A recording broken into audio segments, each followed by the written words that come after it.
सगळं आयोजन करायचो, पक्षाचे सगळे कार्यक्रम व्हायचे आणि त्या ह्याच्यामध्ये आज त्यांची शोकसभा घेणं याच्यासारखं मला वाटतं दुर्दैव हे कुठल्याच कार्यकर्त्याच्या आयुष्यामध्ये येऊ नये.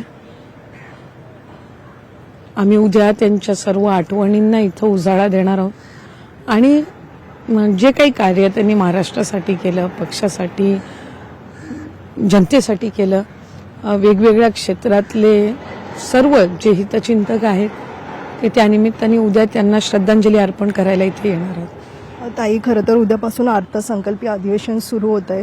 दादा दरवर्षी अर्थसंकल्प मांडताना पाहायला मिळाले. तुम्ही स्वतः त्यांच्यासोबत विधान भवनात येताना पाहायला मिळालं. उद्या त्यांच्या व्यतिरिक्त त्यांच्या अनुपस्थितीमध्ये हे अधिवेशन सुरू होते. काय भावना व्यक्त करा?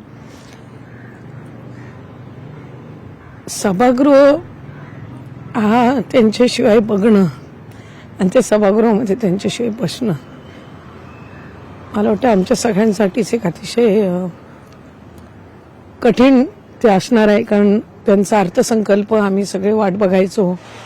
त्यांची तयारी एक दीड 2 3 महिने आधी सुरू व्हायची आणि अधिवेशन म्हणजे दादांचं एकदम म्हणजे आवडता विषय. त्यांना इतकं आवडायचं. अधिवेशनामध्ये पूर्ण वेळ ते असायचे, 12-1 वाजेपर्यंत चालू दे असायचे.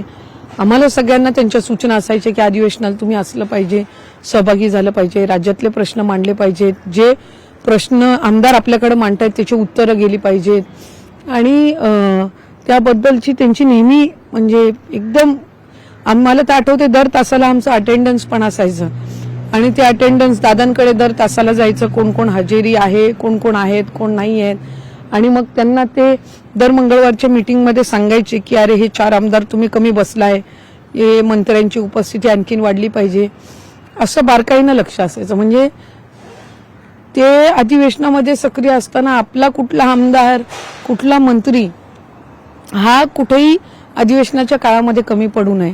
कारण शेवटी आपण 3.5-4 लाख 5 लाख लोकांचं प्रतिनिधित्व करतो आणि त्यांची कुठेही निराशा ही आपल्या हातून होऊ नये याची दक्षता ते नेहमी आम्हाला आठवण करून द्यायचे. आम्हाला नेहमी ते त्या संदर्भातली जाणीव करून द्यायचे आणि उद्या त्यांच्याशिवाय सभागृहामध्ये पहिलं पाऊल ठेवणं हे म्हणजे विचारांच्या पलीकडचं आहे आणि बहुतांशी बजेटचं काम त्यांनी सुरू केलं होतं.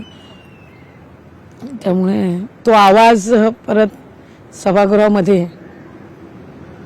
मला वाटतं मग ती व्यक्ती आपल्यात नाही आहे, ती व्यक्ती परत कधी पाहायला मिळणार नाही, अनुभवायला मिळणार नाही, त्यांना कधी भेटायला मिळणार नाही.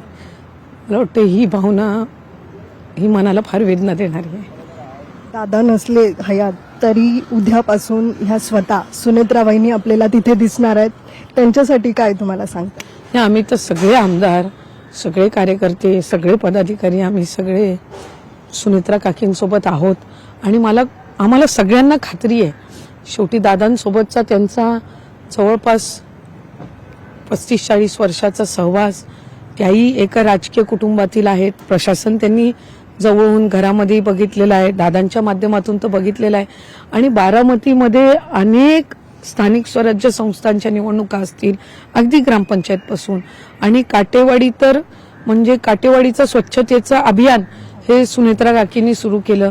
राज्य नाही तर देश पातळीवरचे, जग पातळीवरचे पुरस्कार हे तिथं मिळाले. त्यानंतर टेक्स्टाईल पार्क असो, त्यानंतर बचत गटांची चळवळ असो, विद्या प्रतिष्ठान असो, अशा अनेक याच्यामध्ये त्या नेहमी सक्रिय राहिलेल्या आहेत.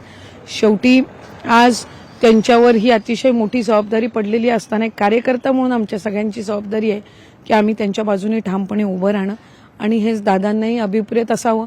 त्याच्यामुळे आम्हाला सगळ्यांना खात्री आहे की शेवटी दादांची जागा तर कोणीच घेऊ शकत नाही.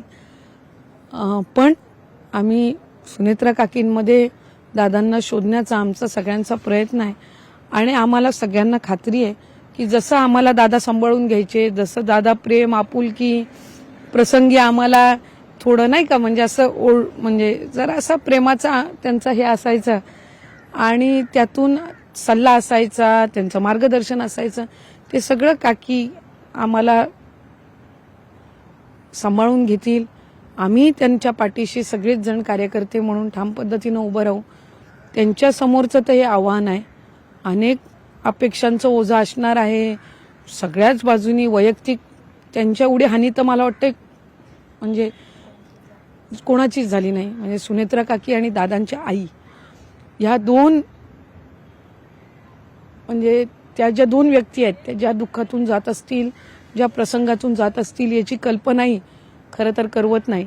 पण ह्या सगळ्या ह्याच्यामध्ये त्यांच्या बाजूनी उभं राहणं ही आमच्या सगळ्यांची भूमिका आहे.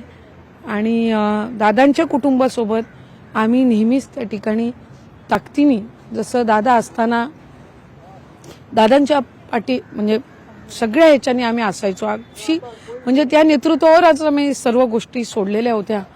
तसं आता काकी आहेत आणि आम्ही सगळेच जण अधिवेशनाच्या काळातच नव्हे तर संबंध म्हणजे या कालावधीमध्ये त्यांच्यासोबत ठामपणे आम्ही उभे आहोत.